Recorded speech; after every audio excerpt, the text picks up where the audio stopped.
히브리서 13장 2절에 이런 말씀이 있습니다. 부지 중에 천사를 대접하여 큰 복을 받는 사람. 아브라함이 그랬죠. 아브라함이 하나님과 함께 두 사람과 찾아왔을 때 그를 대접을 하고 하나님께서 그를 또 복을 내려주시지 않았습니까? 그런데 천사를 대접하는 자에게 또 큰 복을 받는다, 이 말을 우리가 생각해 볼 때 하물며 우리를 찾아오신 예수님을 우리가 잘 맞아들인다고 한다면 얼마나 큰 은총을 받겠습니까? 출애굽의 사건을 우리가 다 잘 아시죠? 또 이스라엘 백성들에게 잊을 수 없는 사건, 70년 동안 바벨론에게 포로로 끌려가 있었다가 귀환했던, 하나님의 역사로 귀환했던 사건, 무엇보다도 죄로 인해서 죽을 수밖에 없는 예수님이 나셔서 우리를 위해서 십자가에서 죽으셨다가 사흘 만에 부활하신, 그래서 우리를 해방하신 이 사건을 우리는 잊을 수가 없습니다. 예수님은 엘리야도 왔었고 모세도 왔었고 다 왔었지만 그 사람들이 우리를 구원할 수 없기에 바로 친히 찾아오신 하나님이시며 그렇게 우리를 구원의 길로 이끌어 주신 것입니다. 우리가 씻을 수 없는 죄의 문제, 어떠한 것으로도 해결할 수 없는 그 문제를 해결해 주시고자 오신 것입니다. 하나님께서 창세기에 약속하신 언약의 약속, 여자의 후손이 뱀의 머리를 밟을 것이다. 또 아브라함에게 약속을 주셨고 모세를 통해서 시내산에서 이스라엘 백성에게 약속을 주셨죠. 또 다윗에게 약속을 주셨던 이 모든 약속을 예수님의 때에 마침내 우리에게 이행해 주신 것입니다. 그래서 우리가 그 구원의 이름 예수를 부를 수가 있게 되었고 예수의 이름을 부르며 구원을 얻게 된 것입니다. 하나님께서는 예수님 안에서 우리에게 구원을 얻은 자의 특권을 주셨는데요. 그것이 무엇이냐? 우리가 꿈보다 더 놀라운 현실을 살아가게 하신 것입니다. 바로 예수의 이름 안에서 보내주신 성령 안에 우리가 살게 하시고 또 성령 안에서 우리는 충만한 삶을 살 수 있게 하신다. 요엘서에 약속하신 대로 하늘의 불과 구름과 연기의 징조를 주시면서 그러나 예수의 이름을 부르는 자에게는 하나님께서는 노인도 어린이도 누구라 할지라도 예언을 하고 또 꿈을 꾸고 환상을 보게 하시고 그의 이름을 부르는 자는 구원을 얻게 하시마 약속하신 것을 이루신 것입니다. 그런데 아이러니한 것이 있습니다. 대개의 사람들, 많은 사람들이 구원을 받은 예수의 이름으로 구원을 받고 난 이후에 예수님과 동행하지 않는다는 것입니다. 우리가 아프면 다시 아프기 전까지 약을 찾지 않죠. 또 배가 부르면 음식을 찾지 않습니다. 급해서 화장실에 가지만 갔다 오면 다시 화장실에 찾지 않습니다. 그런데 마치 그렇듯이 주님을 찾지 않는 습관이 우리에게 들어버린 게 아닌가 싶습니다. 제가 학교 다닐 때 총장을 지내셨던 감리교신학대학교 총장을 지내셨던 고 연필영 교수님이라는 분이 있습니다. 근데 이분이 우리 신학생들에게 꼭 야, 너희들 그냥 다니지 말고 손에 꼭 타임지나 뉴스위크지를 좀 들고 다녀라. 영어 잡지를 좀 들고 다니라는 거예요. 들고만 다녀도 능력이 쫙 손으로 올라온다는 거예요. 웃긴 얘기죠. 그런데 제가 여러분의 손에는 무엇이 들려 있습니까? 그분이 이제 그렇게 얘기한 건 항상 가까이 책을 가까이 하라는 얘기, 영어를 가까이 하라는 얘기 아니겠어요? 근데 저는 이제 뭐 설교 준비를 한다, 뭐 독서를 한다 이러면서 노트북과 패드를 늘 이제 가방에 챙겨가지고 다니는데 그게 꽤 무거워요. 그런데 그것을 들고 다닌다고 해서 영적인 독서를 하는 게 아니더라고요. 그것을 들고 다닌다고 해서 제가 성경을 읽는 게 아니더라고요.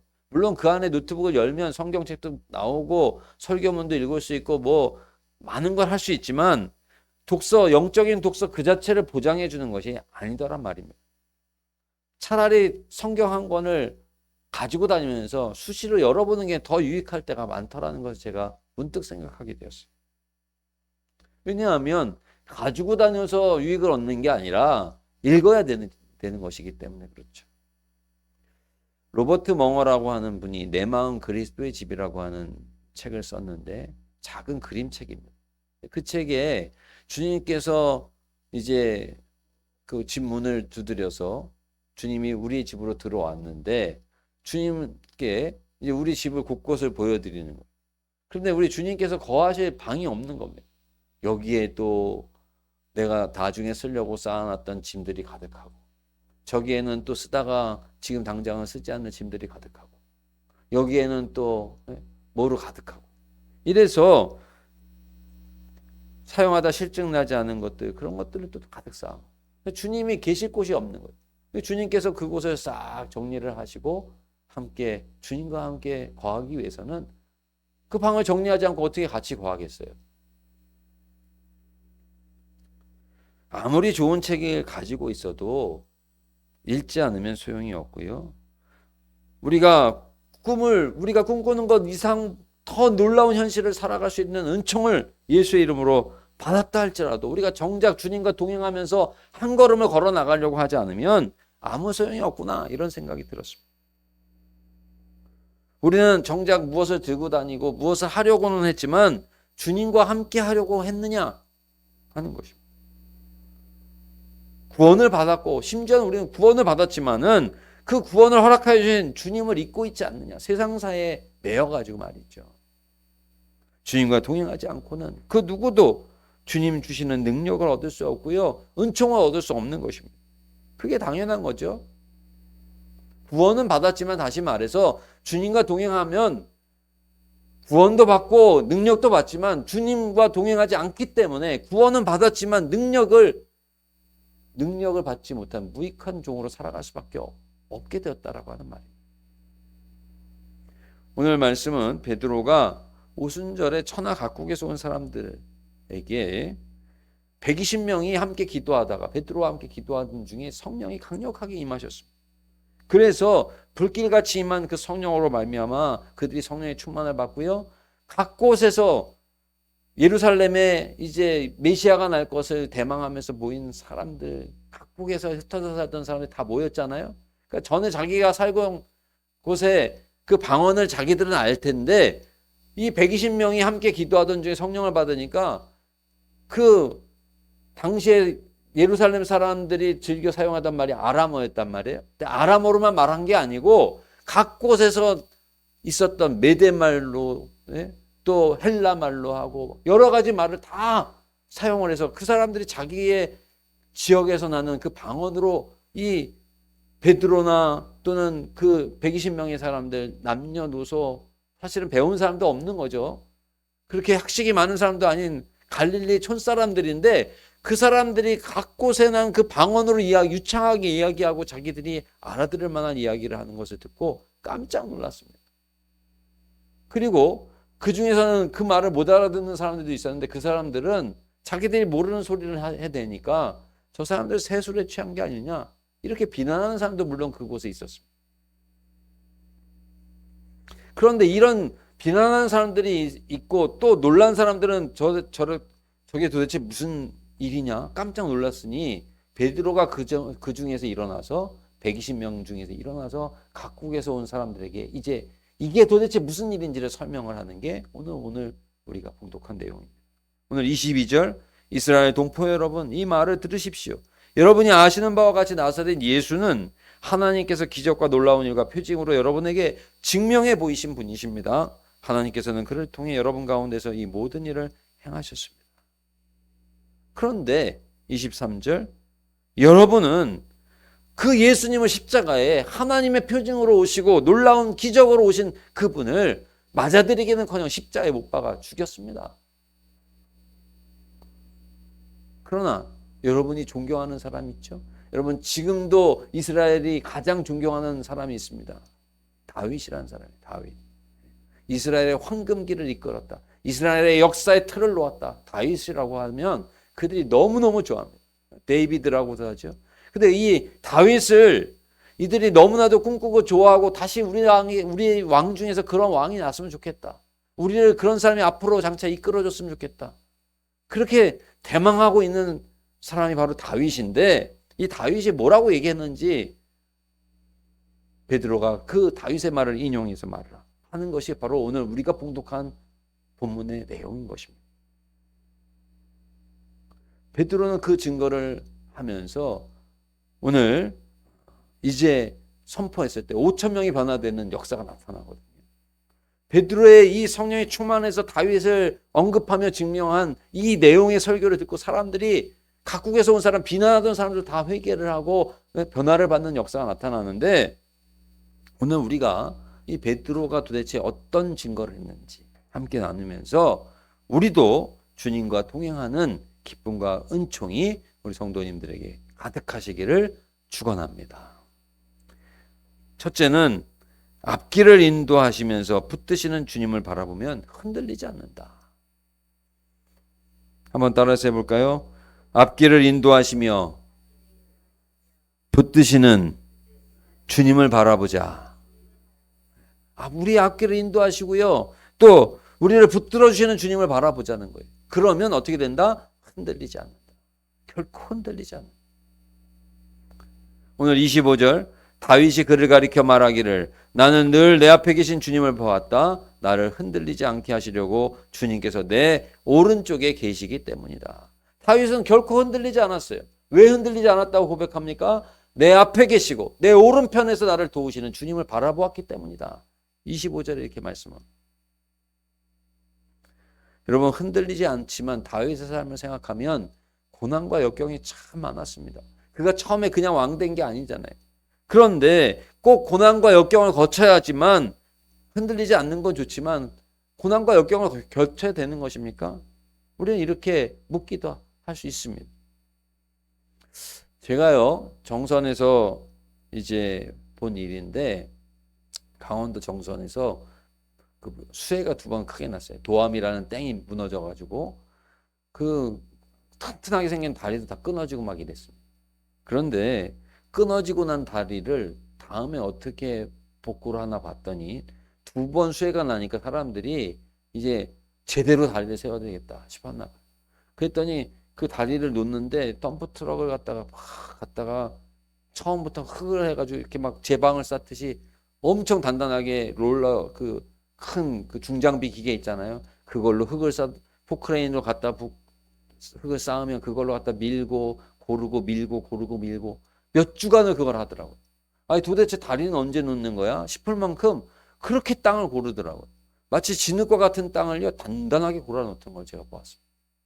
그 끊어진 그곳을 있느라고 말이죠. 그런데 그 완공이 되고 나는 그 다리를 지나가면서 새삼 고맙기도 하고 대단하게도 느껴졌어요. 아무것도 아닌 다리가 아니었구나. 그 다리를 끊어지니까 저도요 막 돌아서 가고 밑으로 이제 수해가 지나고 난 다음에 그 밑으로 막 걸어서 강을 넘어가기도 하고 이랬었던 경험이 있거든요. 여러분 하나의 다리 하나도 그 정도라면 우리가 도저히 건너갈 수 없는 그 길을 우리 주님께서 하나님 나라에 갈 수 있는 그 길을 열어주시고 이어주시고 우리를 구원의 길로 이끌어 주셨잖아요. 다윗은 그것을 미리 본 것입니다. 다윗은 왕이기도 했지만 선지자이기도 했어요. 하나님의 기름 부으심을 받았기 때문에 하나님 앞에 기도할 수 있었고요. 하나님께서 보여주신 것을 볼 수 있었던 왕이 다윗이었습니다. 시편 23편의 다윗은 4절 이렇게 고백하죠. 내가 비록 죽음의 그늘 골짜기로 다닐지라도 주님이 나와 함께 계시고 주님의 막대기와 지팡이로 나를 보살펴 주시니 내게는 두려움이 없습니다. 다윗이 노년에 고백했던 시편 23편의 고백 아닙니까? 내가 죽음의 길로 다닐지라도 내가 평생을 지내왔지만 죽음의 길이 나에게 수많이 있었다. 그러나 주님께서 나를 그때그때마다 도와주시고 했기 때문에 나는 결코 두려움이 없다.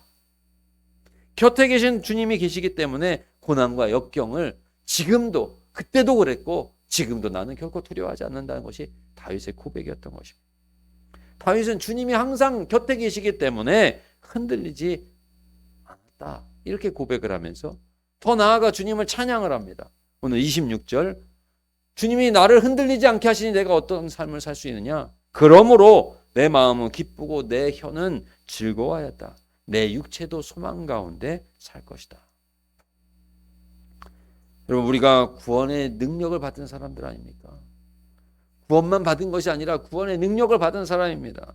그 능력은 주님과 동행하는 데 있는 것입니다. 다윗이 그 앞길을 인도하시며 붙드시는 주님을 바라봤듯이 그 앞길을, 우리의 앞길을 인도하시고 또 붙들어 주시는 주님을 바라보시기를 바랍니다. 결코 흔들리지 않을 것입니다. 다윗처럼 기쁨과 즐거움과 소망으로 충만하게 될 줄 믿습니다. 두 번째는 예수님과 동행하는 능력은 무엇이냐? 부활의 능력을 경험하게 된다는 것입니다. 한번 따라서 해볼까요? 주님과 동행하면 부활의 능력을 경험합니다. 성령이 충만한 다윗은 주님의 부활을 예언을 하는데 오늘 27절입니다. 주님께서 내 영혼을 지옥에 버리지 않으시며 주님의 거룩한 분을 썩지 않게 하실 것입니다. 예수님을 썩지 않게 하실 것이라는 예언을 다윗이 한 거예요. 다시 예수님의 부활을 예언을 한 것입니다. 다니엘서 4장에 보시면은 여호야김 시대에 느부갓네살 왕 때의 일입니다. 유다에서 끌려간 세 청년이 있었어요. 다니엘의 친구지요. 사드락, 메삭, 아벳느고라고 하는 세 청년이 있었습니다. 느부갓네살이 큰 신상을 만들고 이 신상에 절하지 않는 자들은 전부 다 풀무불에 던져버리겠다. 그런데 사드락, 메삭, 아벳느고가 거절을 하죠. 그랬더니 화가 난 왕이 7배를 더 강하게 풀무불을 합니다. 그러면서 던져 넣었는데 그 세 사람을 던져 넣으려고 하던 사람들은 불이 붙어서 죽는데 던져진 사람은 죽지 않는 거예요. 정작 불구덩이에 던져졌는데도 불구하고 죽지 않는데 세 사람을 던졌는데 왕이 이렇게 보니까 한 사람이 더 있는 거예요. 어떻게 됐나 봤더니 하나님의 아들과 같은 사람이 불 가운데로 다니면서 이들을 보호해 주는 겁니다. 그래서 불에도 해하지 않고 시로라기 하나 불에 타지 않은 채 그들이 나오니까 느부갓네살이 소리를 치면서 이제야 사드락, 메삭, 아벳느고야, 내가 섬기는 하나님이 진정한 왕이신 것을 내가 알겠다. 그러면서 하나님만을 섬기라고 선포하는 그런 내용을 우리가 볼 수가 있습니다. 부활하신 예수님께서 보내신 성령의 불길을 입은 사람들 120명이 그와 같은 역사가 나타난 겁니다. 방언의 역사, 각 사람의 나라의 말로 하는 방언의 역사만 나타난 것이 아니고요. 그들은 또 다른 역사들을 이제 막 시작하게 된 것이 방언으로 선포하게 된 거예요. 베드로의 입에서 이제 불길 같은 하나님의 말씀이 선포된 것이 바로 오늘 다윗을 예언하면서 말씀하고 있는 것이 바로 성령의 그 불길 같은 역사가 베드로의 입을 통해서 나오고 있는 것입니다. 사도 바울은요, 이런 역사를 힘입기를 간절히 원했어요. 그래서 빌립보서 말씀에 보면 내가 그리스도와 그 부활의 권능과 그 고난에 참여함을 알고자 하여 그의 죽으심을 본받아 어떻게 해서든지 죽은 자 가운데서 부활에 이르기를 원한다. 내가 부활에 어떻게 해서든지 그 부활의 능력에 이르기를 원하기 때문에 고난에 참여한다고 이렇게 말을 하고 있습니다. 예수님의 죽으심을 본받으려 하라고 하고 있다라고 하는 거예요. 그러면서 12절 우리가 잘 아는 말씀이죠. 내가 이미 얻었다 함도 아니요 온전히 이루었다 함도 아니라 오직 내가 그리스도 예수께 잡힌 바 된 그것을 잡으려고 달려가노라. 여러분, 우리가 부활의 능력이라고 하면 오해하면 안 됩니다. 죽었다가 그냥 무조건 사는 것, 내가 죽어도 되겠지, 내 목숨을, 만약에 사드락, 메삭, 아벳느고가 자기의 능력을 과신하는 것으로 인해서 그 자신의 능력을 과신하는 그런 모습으로 살아난 게 아니지 않습니까? 하나님의 그 믿음을, 하나님을 향한 그 믿음을 지키려고 해서 살아난 것이지 그가 자신의 능력으로 살아난 게 아니에요. 사도 바울도요, 어떻게든 부활에 이르려 한다고 했습니다. 부활에 이르려 하니 어떻습니까? 고난에 참여하는 것은 당연하다는 거예요. 부활에 이르려고 하니 역경을 지나가는 것 상관하지 않겠다 하는 것입니다. 여러분, 자기가 스스로 죽으려고 하지 않는 이상 고난과 역경이 나타나야 그 사람이 어떻게 부활의 능력으로 살아가는지가 볼 수 있는 거 아니겠습니까? 우리가 언덕을 만나야 내가 힘이 있어서 그 언덕을 건너갈 수가 있구나, 이거를 우리가 알 수가 있는 것이지, 그냥 평안하게 누워서 내가 힘이 있는지 어떻게 알겠어요? 물건도 들어보고 어려운 장애물이 있으면 그것을 뛰어넘어 보고 내가 이런 힘이 있구나, 이 정도의 힘이 있구나 알 수가 있는 것이죠. 예수님과 동행하는 사람들에게도 불시험이라고 하는 것은 오기 마련인 것입니다. 그것은 누구에게나 그리고 크고 두려운 것이 사실인 것이죠. 그러나 여러분 기억하십시오. 주님께서 그 두려움을 이길 수 있게 주십니다. 시험을 감당케 해 주십니다. 그렇게 해서 불 가운데서도 그 불을 지나가게 하시고요. 물 가운데서도 해를 당하지 않게 해 주십니다. 그래서 오늘 28절 다윗은 이렇게 고백합니다. 주님께서 나에게 생명의 길을 알려주셨으니 주님 앞에서 나에게 기쁨이 주님의 앞에서 나에게 기쁨을 가득 채워주실 것이다 하였습니다. 내 영혼을 지옥에 버리지 않는다는 것, 그리고 생명의 길로 기쁨 가운데 걷게 하신다는 이 모든 것은 예수님만이 썩지 않고 부활하는 것이 아니라 예수님께서 우리의 앞에 계시고 우리 곁에서 도와주신다고 했죠. 우리도 부활의 능력으로 살게 주신다라고 하는 사실입니다. 사랑하는 성도 여러분, 주님과 동행하면서 부활의 그 능력을 경험할 수 있기를 바랍니다. 세 번째로는 주님과 동행할 때 성령의 능력을 성령으로 승리하는 삶을 살게 되는 것입니다. 한번 따라서 해볼까요? 성령으로 승리하는 삶을 삽니다. 오늘 33절 말씀, 하나님께서는 이 예수를 높이 올리셔서 자기의 오른쪽에 앉히셨습니다. 그는 아버지로부터 약속하신 성령을 받아서 우리에게 부어주셨습니다.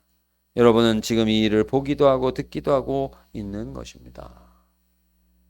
성령과 동행하는 사람, 하나님이 증거하시고서 우리에게 함께 하시고자 보내주신 예수의 영, 그분이 바로 성령이신데 그 성령과 동행하면 어떻게 되느냐? 승리하는 사람이 된다라고 하는 것입니다. 여러분, 크리스찬에게 우리에게 승리가 뭘까요? 우리에게 승리가 뭘까요? 세상적인 것이 아닙니다. 주님과 함께하는 것이죠. 주님과 함께하는 것이 그게 승리의 비결 아니겠어요? 주님과 사역을 해도요, 주님과 함께 사역을 할 때 우리가 지치지 않는 겁니다. 어떤 분들은 교회에서 일을 하다가 지쳐서 난 더 이상 일 못해 하고 손 딱 놓고서 교회도 떠나는 분들도 있다고 하더라고요. 요한복음 14장 12절, 내가 진실로 진실로 너희에게 이르노니 나를 믿는 자는 내가 하는 일을 그도 할 것이요 또한 그보다 큰 일도 하리니 이는 내가 아버지께로 감이라. 주님이 우리에게 주신 승리는 무엇이냐? 주님의 일을 감당하는데 주님보다 더 큰 일을 할 수 있도록 주님께서 능력을 부어주신다는 거예요. 또 주님이 우리에게 주신 승리는 무엇입니까? 주님의 사랑을 받는 것 아니겠어요? 세상 사람들보다 주님이 우리를 더 사랑하시는 그 사랑을 우리가 받는 것, 그 사랑 안에서 사랑의 능력으로 이웃을 사랑하고 또 형제자매를 사랑하라. 사도 요한이 그렇게 얘기한 것처럼, 말씀한 것처럼 오늘 요한복음 14장 20절, 그날에는 내가 아버지 안에 너희가 내 안에 내가 너희 안에 있는 것을 너희가 알리라.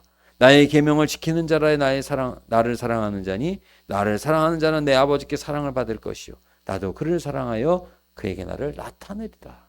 사랑하는 자에게 그 사랑을 나타내 주신다. 이게 바로 승리의 능력 아니겠어요? 이 모든 것은 예수님이 동행해 주실 때 가능한 것인 것, 가능한 일입니다.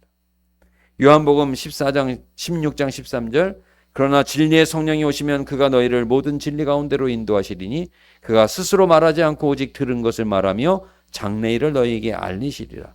그가 내 영광을 나타내리니 내 것을 가지고 너희에게 알리시겠습니다. 이 모든 것은 예수의 영이신 성령께서 알려주시고 또 느끼게 해주시고 경험하게 해주시고 감당하게 해주시고 그래서 승리하게 해주시는 능력이다. 그래서 우리는 성령을 받아야 한다라고 하는 사실. 오늘 주님과 동행하는 우리 성도님들에게 성령께서 함께하여 주셔서 주님의 사랑이 나타나게 되시기를 원합니다. 또 성령께서 함께하여 주셔서 주님께서 말씀하신 대로 주의 사명을 감당할 수 있기를 바랍니다. 주님께서 함께하여 주셔서 우리 주님께서 우리가 행하는 모든 것 주님이 함께 하시고 있다. 내가 너와 동행한다라고 하는 것을 경험할 수 있기를 축원합니다. 오늘 우리가 봉독한 열왕기하 2장 말씀에 보시면요, 엘리사에 대한 이야기가 나옵니다. 여러분, 엘리사는 능력의 종이었는데 그가 어떻게 능력의 종이 되었느냐? 성령을 받았어요. 어떻게 성령을 받았느냐? 성령을 사모했습니다. 누구의 성령을 사모했냐면 그의 스승이었던 엘리야의 성령을 사모했습니다. 그러면서 엘리야를 쫓아가면서 오늘 말씀에서 보시면 엘리야를 자꾸 쫓아가는 거예요. 이제 엘리야가 하늘로 승천해야 되는데 제자가 놔주질 않는 겁니다. 아니, 하나님이 이제 붙들어 가려고 하시는데 자꾸 놔주질 않으려고 하니까 야, 너 왜 자꾸 나를 이렇게 쫓아오니? 그러면서 이제 엘리야에게도 돌아가라고 얘기하는데 자기는 목숨을 걸고 안 들어가겠다는 거예요. 성령을 부어주시기 전까지는 안 들어가겠다라고 그렇게 이야기하고 계속 쫓아옵니다. 그랬던 그런 말씀을 오늘 열왕기하 2장 9절 말씀, 요단강 맞은쪽에 이르러 엘리야가 엘리사에게 말하였다. 주님께서 나를 데려가시기 전에 내가 네게 어떻게 해주시기를 바라느냐. 쫓아오니까 이제 내 소원이 도대체 뭔데 이렇게 나를 쫓아오니 물어보니까 엘리사가 엘리야에게 이렇게 말합니다. 스승님이 계시고 가진 능력을 제가 갑절로 받기로 원합니다. 여러분, 엘리야가 얼마나 능력의 종이었어요. 그죠? 바알의 아세라의 선지자들 850대 1로 그들과 싸워서 하나님의 증거로 승리했던 사람이 엘리야 아닙니까? 그리고 하늘로 하나님께서 죽음을 보지 않고 승천하게 했던 사람이 엘리야인데 엘리사는 그 능력을 보면서 참 이 사람 믿음이 대단한 사람이죠. 스승님의 그 위대한 능력을 보면서 엘리사의 소원이 뭐냐? 딱! 스승이셔, 당신의 능력 2배만 저에게 주십시오. 이 엘리사는요, 여러분 생각해 보세요. 내가 능력이 100% 있는데 나한테 100%의 능력을 달라고 그러면 이해가 되잖아요. 내가 돈이 1,000원이 있어요. 나 가진 돈 1,000원밖에 없는데 1,000원 달라고 그러면 1,000원은 줄 수 있죠. 근데 가진 게 1,000원밖에 없는데 2,000원 달라고 그러면 줄 수 있어요, 없어요? 못 주잖아요. 그런데 엘리사는 뭐라고 구하냐면 스승님이 가지고 있는 게 하나님의 능력이 100%인데 200%를 달라. 그 얘기는 뭡니까? 엘리야, 당신에게 하나님이 주신 것처럼 하나님께서 나에게 200%의 능력을 주셔서 내가 앞으로 많은 일들을, 주의 일을 감당할 수 있게 해주시기를 원한다는 게 바로 엘리사의 소원이었던 것입니다. 엘리야는 이렇게 말합니다. 너 참 대단하다. 너 누구의 제자니? 참 대단하다. 그러면서 내가 참 어려운 걸 요구하고 있는데 하나님께서 나를 데려가시는 것을 내가 보게 되면, 성령이 임하시면 환상을 보고 꿈을 꾸고 예언한다고 그랬잖아요. 성령이 임해서 내가 하나님께 이끌림을 받는 걸 내가 본다면 내 소원이 이루어질 것이지만 그렇지 않으면 이루어지지 않을 것이다. 그런데 엘리야가 올라가는 것을 엘리사가 보지요. 올라가면서 겉옷이 떨어진 것을 가지고 강물 요단강을 치니까 요단강이 이리저리 갈라지면서 그 가운데로 건너가는 그런 능력을 행하면서 엘리사가 엘리야의 능력을 이어받는 것을 열왕기하 2장은 말씀을 하고 있는 것입니다.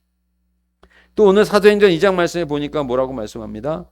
34절 35절 베드로가 다윗이 하늘에 올라가지 못하였으나 그는 이렇게 말하였습니다. 주님께서 주님께 말씀하시기를 내가 내 원수를 내 발 아래 굴복시키기까지 너는 내 오른쪽에 앉아있으라 하셨습니다.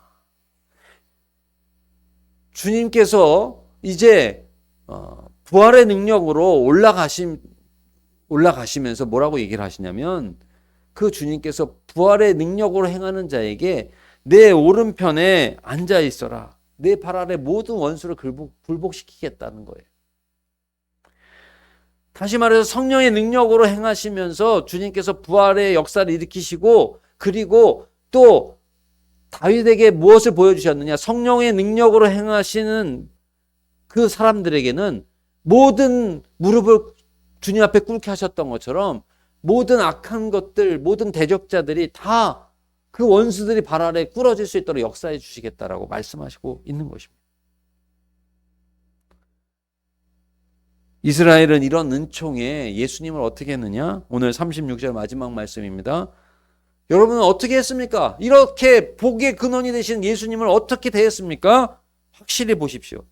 하나님께서 보내신 예수를 36절 여러분은 십자가에 못 박아 죽였습니다. 그러나 그분은 주님이시요 그리스도이십니다. 주님이시며 그리스도인 그분을 여러분은 십자가에 못 박아 죽였다는 거예요. 여러분, 우리도 참 무지했던 이스라엘이죠. 이스라엘이 얼마나 무지했으면 그렇게 하늘의 은총을 주시고자 오신 예수님을 십자가에 못 박아 죽일 수가 있겠습니까? 그런데 우리도 구원은 받았지만 구원의 그 능력으로 살지 못하는 무지 가운데 있을 수 있다는 거예요. 사랑하는 성도 여러분, 구원받은 게 얼마나 감사한 일입니까? 그러나 그것으로 끝날 수도 있다라고 하는 거예요. 구원은 받은 무익한 종으로 끝날 수 없지 않습니까? 우리는 주님과 동행하며 그 능력으로 살아가야 하는 줄로 믿습니다. 구원받은 우리에게 환난이나 역경이 없어서가 아닙니다. 요한복음 16장 33절, 그러나 너희에게 이것을 이루는 것은 너희로 내 안에서 평안을 누리게 하려 함이라. 세상에서는 너희가 환난을 당하나 담대하라, 내가 세상을 이기었노라 하셨습니다. 여러분, 우리는 세상을 이길 수 있는 능력을 받은 사람들입니다. 어떻게 하면 이길 수 있어요? 베드로의 증거처럼 구원받은 것에 만족하지 않는 무익한 종이 아니라 구원받은 우리가 구원의 능력으로 살아갈 수 있도록 주님께서 부어주신 성령의 충만함을 입으면, 그러면서 주님과 동행하면 어떻게 됩니까? 우리의 앞길을 인도하시고 우리를 붙들어 주시는 주님께서 흔들리지 않게 하여 주실 것입니다. 또 부활의 능력을, 우리에게 어려움이 없지 않고 우리도 역시 죽기도 하겠죠. 그러나 육신적인 죽음은 누구나 맞지만 우리는 살아가면서 만나는 그 어려움의 때 부활의 능력으로 이기게 될 것입니다. 그리고 승리하는 삶, 마침내 승리하는 삶을 살게 되는 것입니다. 기쁨과 즐거움과 성령의 충만이 구원받은 우리들이 누리며 살아갈 삶인 것이죠. 사랑하는 성도 여러분, 이 자리에 있는 우리 모든 성도님들은 그 은혜와 그 은총과 능력을 누리는 성도님들이 다 되시기를 간절히 축원합니다. 이제는